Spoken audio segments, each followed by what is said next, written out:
Okay, so we're on page 2 of the Maimer.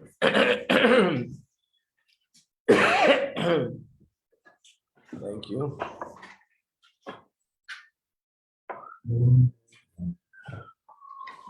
I don't have to.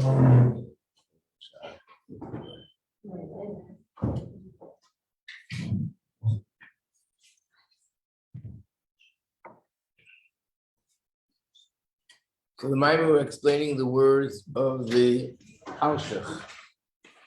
Lech lecha means go to you, literally to you. How does that make sense? It means go to your inner self, go to your source, to the where your essence is. And what is that? So he explains that there's two parts to the neshama. There's the part of the neshama that comes down to this world and becomes invested in the body. And there's the part of the neshama that remains in Shemayim. So we explained it doesn't mean Shemayim and here, geographically speaking, it means spiritually speaking. That there's a part of the neshama that becomes lower, concealed, and is not aware of spiritual things. This is what we feel consciously. And there's a part of our neshama we're not conscious of, but that part of neshama is extremely sensitive, aware, conscious, sees and hears and experiences everything going on in Shemayim, just like before it came down. That part of the neshama didn't come down, didn't change. So everything is open. And then he explained that what the neshama up there sees flows to the neshama down here.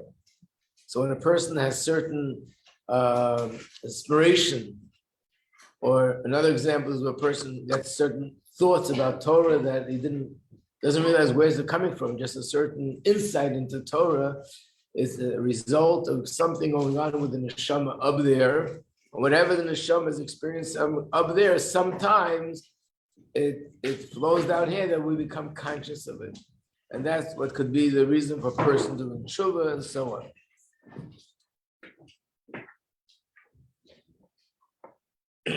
So we're on page 2, closer to the end of the page. And it's 5 lines from the bottom.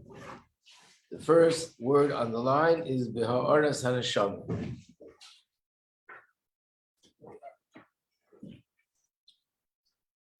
Uksiv, and it's written, Yaakov Chev Nachlosi.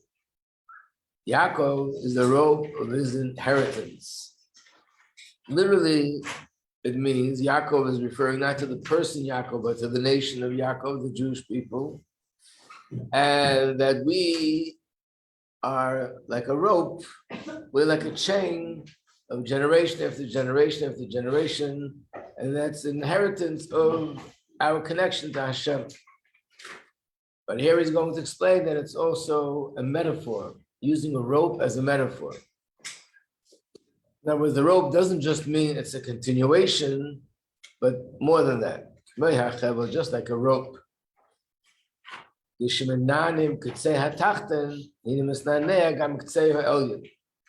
you have a rope that's hanging from someplace on the second floor, and it's hanging down to this floor, if someone up there on the second floor moves the end of the rope to the right or to the left, it'll move down here also to the right or to the left.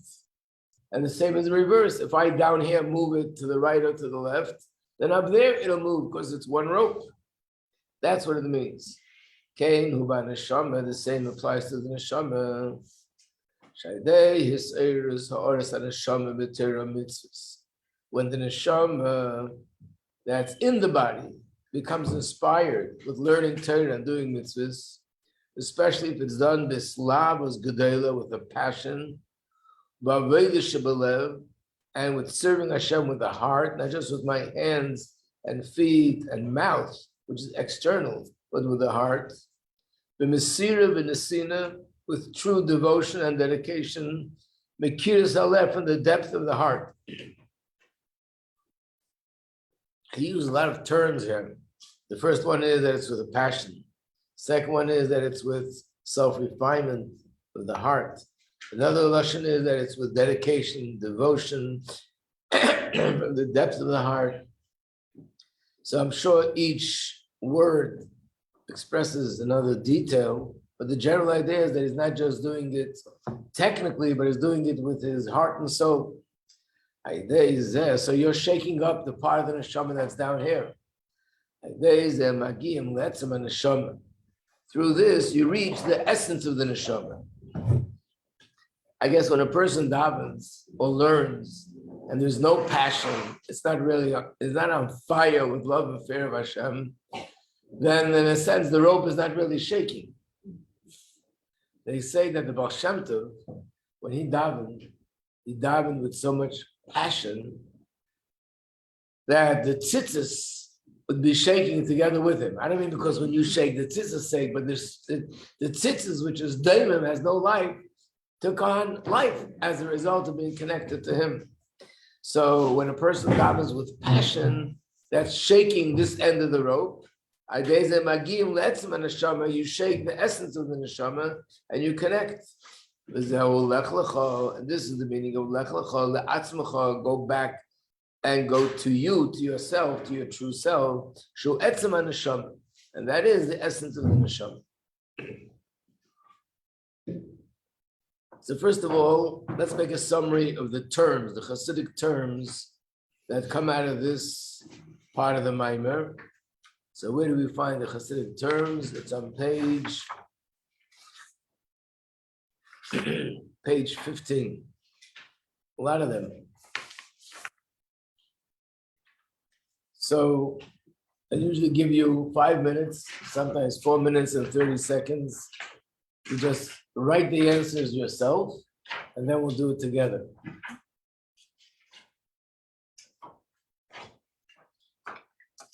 If you don't mind, there's 18 questions there. I don't think we need 18 minutes. 18 terms, I would say. But they're terms. Remember, I told you terms are like a vocabulary list. When you know terms, it opens the door to many other Maimorim, to many other Sichas, to anything in Chassidus. It's like learning a language. So we'll give it 5 minutes. If you could do that, write it down in your notes, and then we'll do it together. Then we can study alone. What?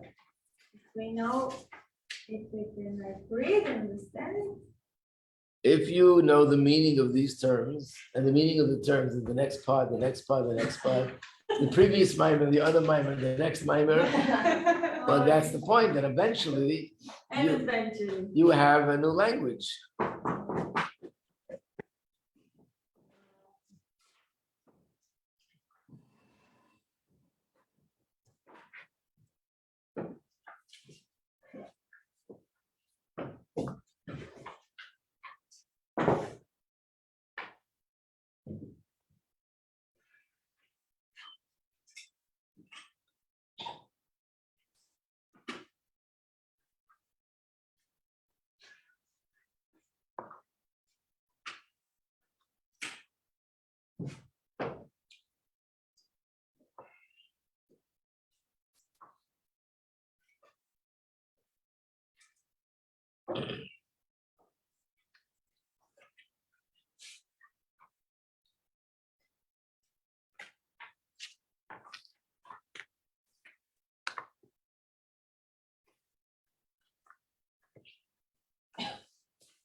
If there's a word you don't know, just skip it, go to the next. Do the best you can. We'll soon go over together. Anyway, this is not a test. Calm down. It's not a test. Just a review sheet. It's not a test. Not an exam.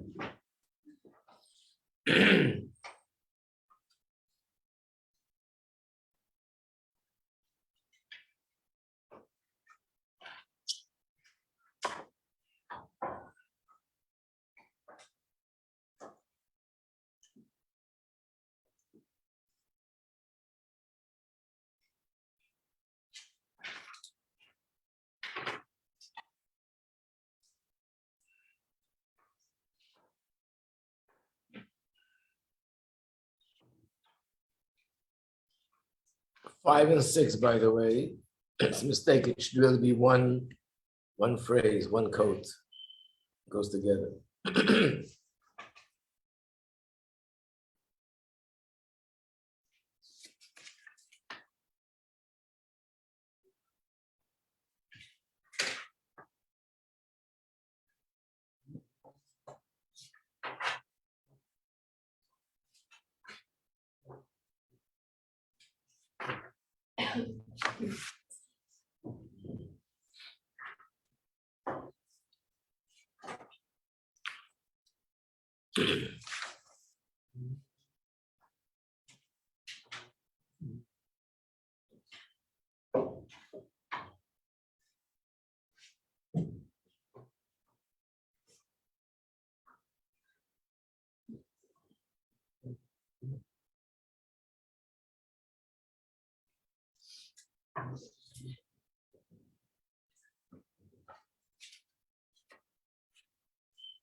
Okay, we'll start. So number 1, Sheirish Umaka Nishmasa.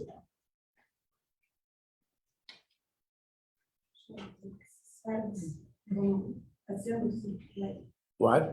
Neshama starts from Atzilus, like as we're taught about the truth.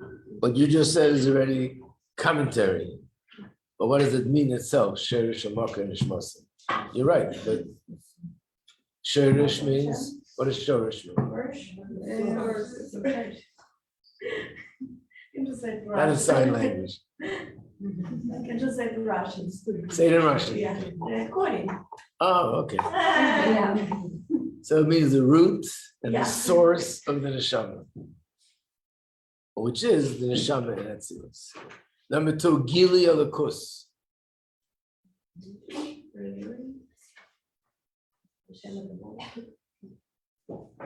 Right, but what does the word Alakus mean? Is it the same word like Elokim or is it a different word? What? Godly. Right. There's a difference between the word godliness or G-O-D, which is God himself. So Gil Alakus means godliness revealed. It means Hashem's light is revealed. I think I told you once, there's a story brought down in Gemara. It's also brought down in Tanya, that Rabbi Gamliel was once approached by somebody who was a heretic, didn't believe in Torah. And he said to him, how many gods do you have? Why do you ask? Because it says that wherever there are 10 people, the Shekhinah is there. There's so many shuls and so many minyanim, so that's how many gods you have. So he answered him with the question, how many, does the sun shine in your house? Yes. Does the sun shine in your neighbor's house? Yes. How many suns are there? So he answered, no, there's only one sun, but the sunlight is in my house and his house and in billions of people's homes. So he said the same with Hashem. Hashem is one. Hashem is absolute. Hashem is infinite. One. Echad. But Hashem's light shines in different places and shines brighter or not so bright depending on the place. So that's what we need when we say Elokus, godliness, godly light. Number 3, what does this phrase mean? Lo kol haneshama mislatbeshes lemata beguf. Only a small part of neshama is here. Right. So these words mean not the entire neshama is invested in the body. So what is just a small part, but the words themselves mean not the whole neshama is invested in the guf. Number 4, ha'ara. This is the part, reflection. Right, ha'ara means reflection. It comes up in many places, in different contexts, in different ways. Always remember, ha'ara means a reflection of something higher. Like when you look in a mirror, you see a reflection of yourself. The reflection is almost insignificant, or it is insignificant to the person himself. So we say that Hashem's light shines, or the Neshama's light shines just a little bit, we call it ha'ara, reflection. Number 5 and 6 goes together. Man de nafach miteiche nafach, miteiche yusei upnimi yusei. What does that mean? Try to remember from chapter 2 in Tanya. From the source of Hashem. But what does the words mean? What? That he blew. Right. So it's Aramaic, that's why it's a little bit, it goes like this. Man de nafach, when one blows, miteiche nafach, they blow from inside, which means from the inner and deeper place inside. That's where it comes from. So in other words, this is referring to the words in the Chumash that when Hashem created Adam, it says he blew a neshama into him. Didn't say he spoke and said, let there be a neshama, but he blew. So this is sort of a fundamental thing in Tanya, right in the beginning. The difference between the neshama and the whole entire creation. Everything was created through speech, and the neshama through blowing. What is the metaphor? When you blow, it comes from deeper inside you. That's why we get tired very quickly after blowing. Can't compare that to a person speaking. They can speak for hours, but you can't blow for hours because it's coming from deeper inside. Number 7, hamshacha. Right, hamshacha means drawing down. Again, a very common vocabulary word in Chassidus. Draw down light, draw down from the neshama, but hamshacha means to draw down. 8, atzmusa yizbarech. The essence. Remember, etzem means essence. When it says atzmusa yizbarech, it means his essence, may he be blessed. It's not the essence of the neshama, that's the essence of Hashem. Number 9 is a word that's not so common, but I just put it in. It's in the Maimer. Tihi or ilah is like the Hebrew word tara, pure. It means the supreme purity, which is the world of Atzilus. Number 10, mazel haneshama. What is that?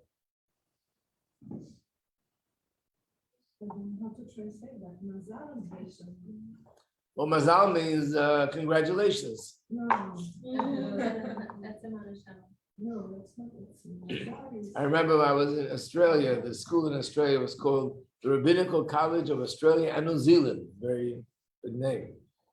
The phone rings. I pick up the phone and someone says, is this the Rabbinical College of Australia and New Zealand? I said, yes, it is. I was a young bacher. And he said, I want to ask you a question. I said, oh no, who knows what he's going to ask me? What does mazel tov mean? So mazel tov means congratulations, but this mazel means something else. What does it mean? Mazel haneshama.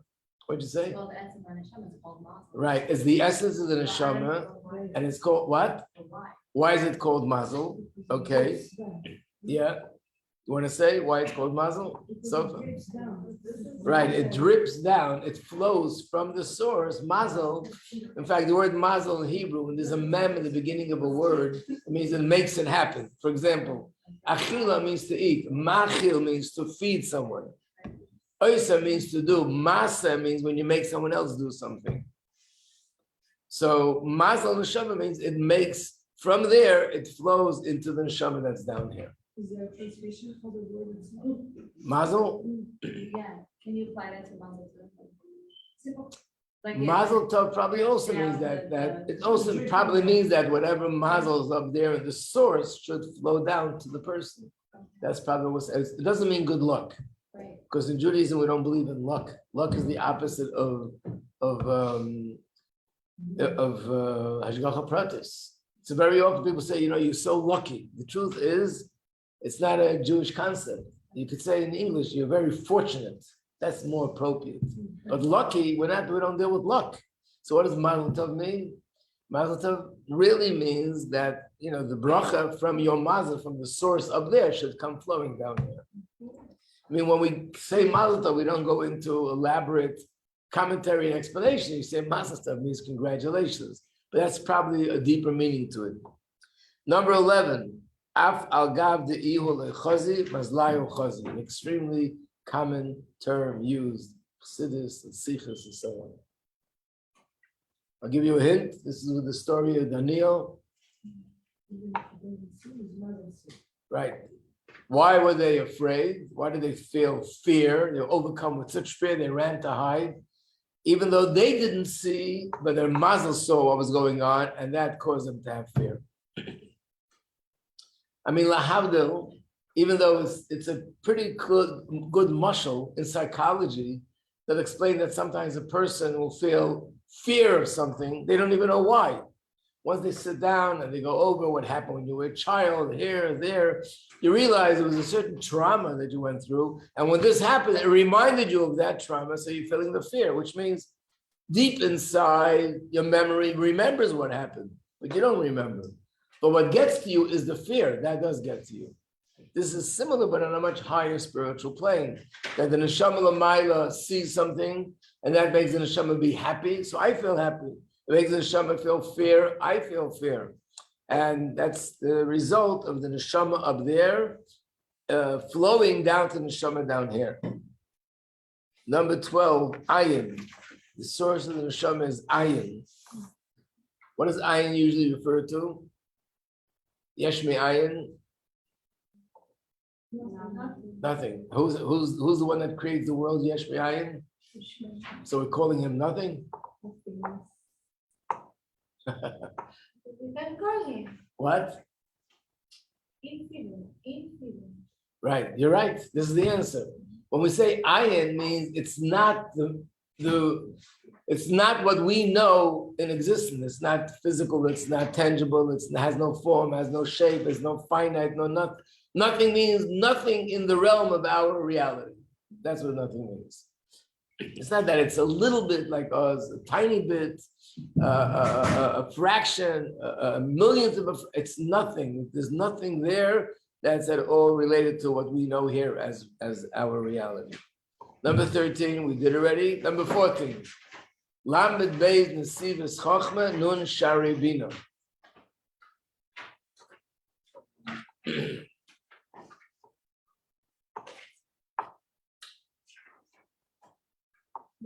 Don't be afraid. You're not going to get a ticket if you give the wrong answer.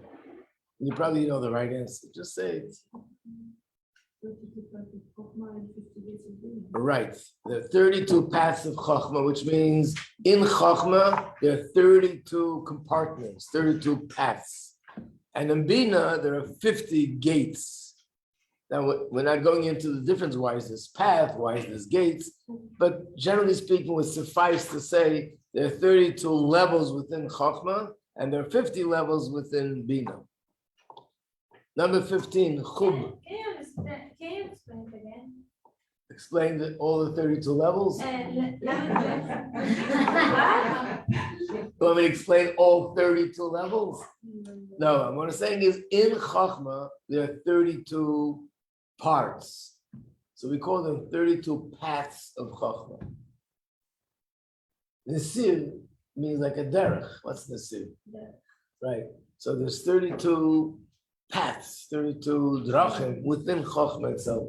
So in a simple language, it would mean 32 chalakim, 32 madrigot, 32 sugim in Chochmah itself.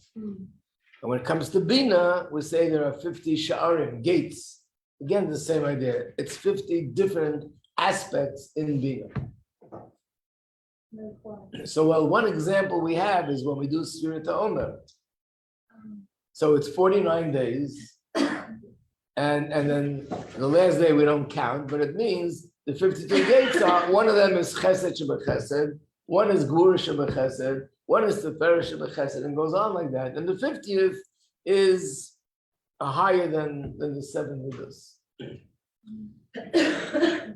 There are Maimarim that go into this. What? Is there something that says that the beer has something to do with the 30 parts of Chokhmah? No, the beard has to do with the 13 attributes of Rachamim. Yud Gimel means Rachamim, right? I mentioned in class that the 32 strings of tzitzis corresponds to the 32 paths of Chokhmah.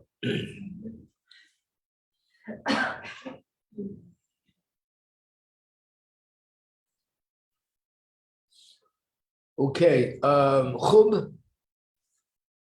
Usually you don't do this, but it's a very common acronym. What does it stand for? Yep. You must have Chachma Bina. You figured it out. Okay. Number 16, Hiruri Tshuva. When someone is walking and suddenly he think about that he needs to do tshuva because something up is telling him do tshuva, do tshuva. Right, that's true. But the word Hiruri Tshuva is not only when a person is walking and it's suddenly, but it means in general. Thoughts, Hiruri in Hebrew means thoughts. Thoughts of tshuva. Ha'aras and Neshama, we did that. 18, Mesifta Derakia. Mazem, Mesifta Derakia.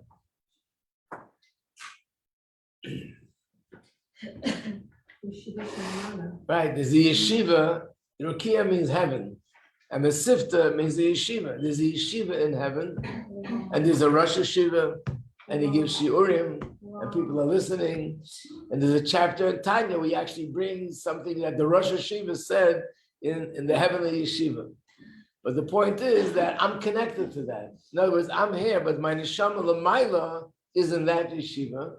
And sometimes the neshama here is something new in Torah. And as a result of that, I get a thought about, wow, I can explain the pasuk, the Mishnah, the Yantiv in a certain way, and that's where it's coming from. So it's coming through there, and what we do is not reflecting up, only what's up reflects us.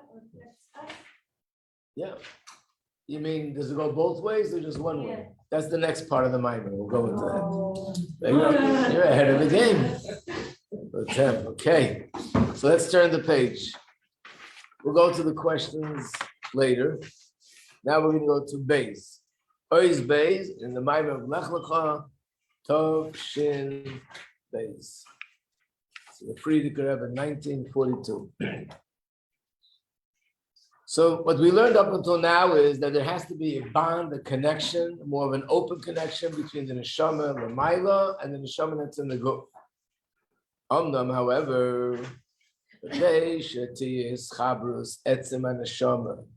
in order for there to be a connection between the essence of the neshama, with the part of the neshama that's in the body, we should know there are two ways. The two possibilities how this can take place. In some Maimarim, it gives a mashal, which is a simple mashal, but there's much more depth to it, that you have two people. One is on top of a mountain, and the other one is on the bottom by the foot of the mountain. And these two people want to come together. Of course, there's two possibilities. One is that the one that's on top of the mountain comes down to the floor, and the other is that the one on the floor climbs to the top of the mountain. So the same is with the neshama. In order for the neshama that's up there and the neshama that's down here to become connected, it can be done in two ways. One is that the neshama up there sort of comes down to the neshama down here, and the other is that the neshama down here climbs up to the neshama up there. We'll soon see what that means. In the Maila Lamata, that's the first, from up down. This is what we mentioned before, the flowing, the dripping. Hazala v'hatafa, that it flows and it drips from etzem neshama, Neizla min levanin, it flows from levanin, the hardest and the shaman and best of the guf. That's one possibility. Like we said before, a person's walking down the street and it's random, and suddenly you get certain thoughts of tshuva. That means the neshama up there sort of came down and is shaking up the neshama down here. But it could also be umata l'mayla, from down up, which means we said before Yaakov Chavanachalasa that it's like a rope, and when you shake the rope down here, it shakes up there. The odor etzem neshama shalamayla. So I can do something down here, and that will arouse and wake up, so to speak, my neshama up there.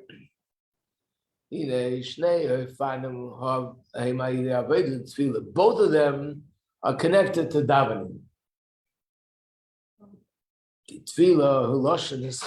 Normally people translate the word tefillah as prayer. And prayer means to ask, to beg, to ask Hashem for what I need. We need health, we need financial help, we need healthy children, we need happiness. What I need, Hashem, give me what I need. But there's a deeper meaning to the word tefillah, connection. For example, in the Mishnah or Gemara, it says, "Hatefel kli cheres." If someone has an earthenware, a vessel made out of earthenware, and it broke, and you put it together again, what word does it use? Teifel. So we see the word teifel is the same spelling, could mean to connect. So davening is a time of connection. What are you connecting? Connecting the neshama down here with the neshama up there. That's the time of the day to connect. I remember the telephone company used to have an advertisement for many years. It was a be connected. They're giving a message. Be this neshama down here should be connected to the neshama up there. And this is the meaning of the pasuk. Sulamutzav Arza, Yaakov Avinu saw in his dream a ladder standing on the ground. But the head of the ladder was so high and tall, it reached into the Shamayim. I know, what is this referring to? What's this vision? Mutzav Arza, when it says it's standing on the ground. Koi ala neshama malabeshes beguf. This is alluding to the neshama that's invested in the body. And what does it mean? The head of the ladder is all the way up in Shamayim. That Sheiresh Neshama, Shiva Shamayim, that's in the heaven. And now we have a ladder that's connecting the two parts of the Neshama. Right? They have Sulam, Shuat Tfilah. Through the Sulam, through the ladder, they're connected. And what's the ladder? Davening. Kamaima, like it says, Sulam, Dot, Sulusa. The Zohar says, the ladder is davening. There are many, it's a prophecy. And a prophecy is something, a very deep spiritual experience. So there's much more than just one thing. So you'll find a lot of interpretations to the ladder and the four rungs to the ladder. But one of them is in the Zohar, that the davening is represented by the ladder. That's what the ladder is. So he's telling us that the place where we become connected with Hashem is during davening. And this ladder in the dream had four rungs. 4 shlavim. Because davening has 4 rungs. Zeo shebetfili eish daled madreges, kamei hasulam sheish b'dalet shlivas. Just like the ladder had 4 rungs, davening also has 4 stages. Baruch Shamar, Yetzer Kriyish Mashmaneser. Let me just show it inside so it's more clear. Let's look at page 40. No, page 38. In davening, there are different halachas that apply to different parts of davening. And if there's one place in the world you need to know those halachas well, it's in 770. Where can I interrupt? Every second here, Amay, Shmirabba, Baruch Hu, Kedusha, where and when can I interrupt the middle of davening? So 38 is Baruch Shamar. From Baruch Shamar till the end of Yishtabach, there's one set of halachas. I'm not going to go into the halachas now. Maybe we can ask Rabbi Kasimov when the time comes. But there's one set of halachas when you can interrupt from Baruch Shamar till there. Then there's another set of halachas, which is called Birchas Krishma, from Baruch Atah Hashem Yetzer, page 39, and that's until Shema. Then there's a third set of halachas from the Shema until Shmona Esrei. And then there's a fourth set, which is Shmona Esrei. Now, besides, again, all the details behind this, the simple explanation is like this. When we're davening, it's like a person is going to a king. We're going to Hashem, and we're going to speak to Hashem. But before I go into the king, I have to go into different chambers. First, you're standing outside. Then they give you permission to walk into the palace. Did anyone here ever see a palace in Europe, what a real palace looks like? Yeah. So it's magnificent. It's huge, a lot of rooms. When people went into the king, they went to one room and another room, and every room there, who you are, and you have permission to get closer to the king and to the king's private chamber. Naturally, it's more awesome. So therefore, the halachas in the beginning are not so stringent. Move forward, next stage, it's stronger. The next stage, it's stronger. And the final stage, you're in front of the king. When you're doing Shemona Esrei, you're not allowed to interrupt for anything. You're not even allowed to move your eyes and hint to someone, I'm coming soon, any a finger, nothing, because now you're standing in front of the Melech. So that means in davening, there are also 4 levels, and that's the 4 levels in the ladder.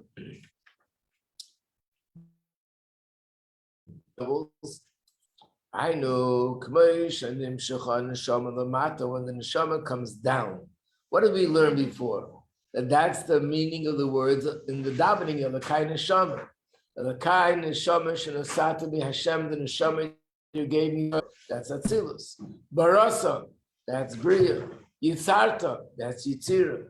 Nefachta, you blew it into me, that's in this 4th world. So just like when the Neshama comes down, it goes down through 4 stages. So when the neshama goes back up, it also has to go through 4 stages. When it goes up 4 stages,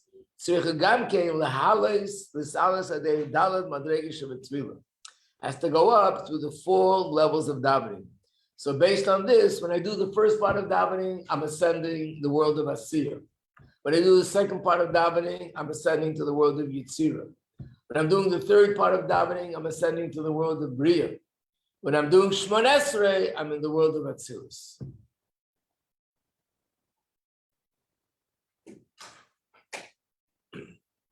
There's a beautiful story with the Maggid Mezrich. The Maggid Mezrich, before he became a chassid of Baal Shem Tov, he was a very big tzaddik in his own right. And it says about the Maggid Mezrich that he was not a sefer of Torah, not in the revealed part of Torah, not in the hidden part of Torah that he didn't study. And not only that he studied it, but he reviewed it, each one, that anything that was printed in his days, he learned it and studied it and reviewed it 101 times. He had vast knowledge of Torah, and he was a great tzaddik. And obviously he had his friends who he learned with and he spent time with. And then later he became a student of the Baal Shem Tov, and then later he became the leader of Chassidus, the Maggid. One time, one of his old friends from the times before came to visit.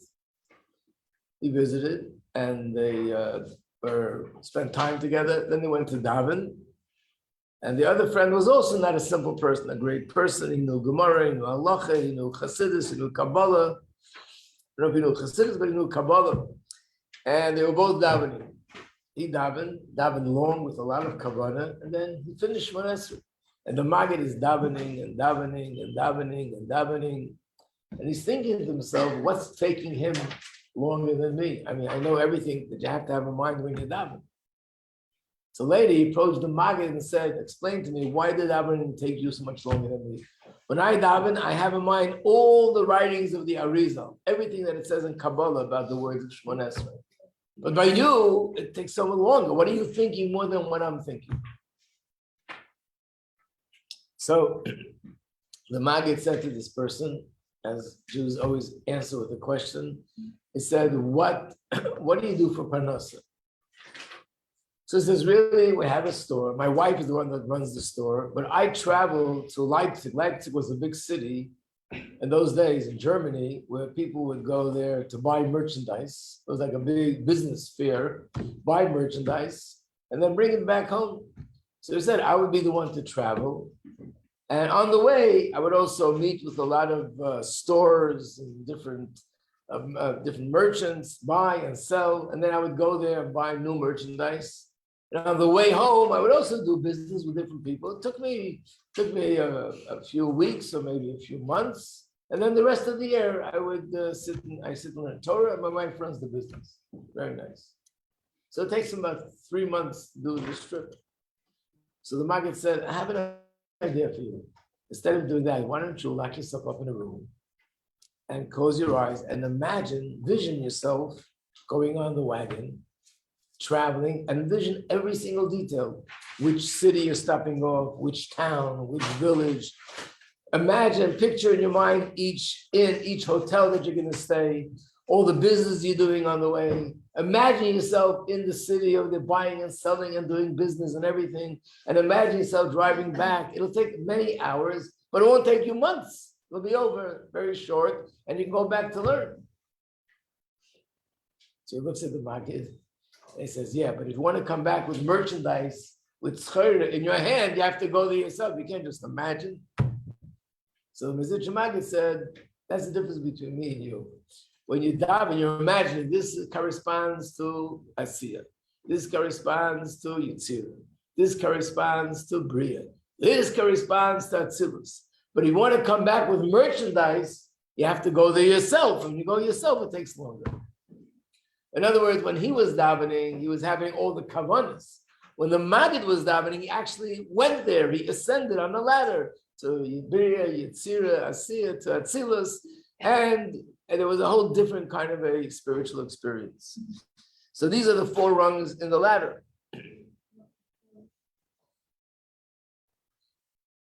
So number 1, we know where the connection is. It's in davening. Now davening itself, where's that? But where's the ladder standing? On the ground. It's on the ground. So what does that mean? There's some condition that when you daven, it has to be on the ground. To be continued tomorrow. Okay. Stay grounded until tomorrow. Don't worry. You'll manage.